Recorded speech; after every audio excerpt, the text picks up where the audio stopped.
सुए अगर बहू रानी के बेडरूम में दरवाजे पे कान लगा के सुनती रहती हैं कि भीतर क्या हो रहा है, क्या बात हो रही है, तो अगले जन्म में उसी बेडरूम की छिपकली बनकर छत पे चिपके रहोगे।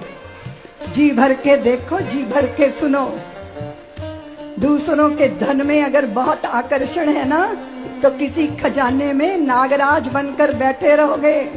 सुए अगर बहू रानी के बेडरूम में दरवाजे पे कान लगा के सुनती रहती हैं कि भीतर क्या हो रहा है, क्या बात हो रही है, तो अगले जन्म में उसी बेडरूम की छिपकली बनकर छत पे चिपके रहोगे।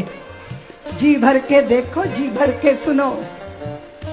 दूसरों के धन में अगर बहुत आकर्षण है ना, तो किसी खजाने में नागराज बनकर बैठे रहोगे।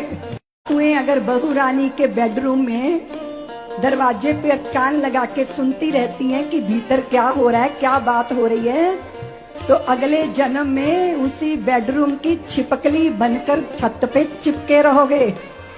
जी भर के देखो, जी भर के सुनो। दूसरों के धन में अगर बहुत आकर्षण है ना, तो किसी खजाने में नागराज बनकर बैठे रहोगे।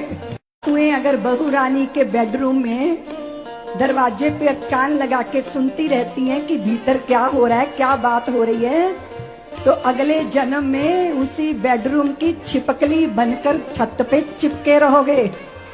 जी भर के देखो, जी भर के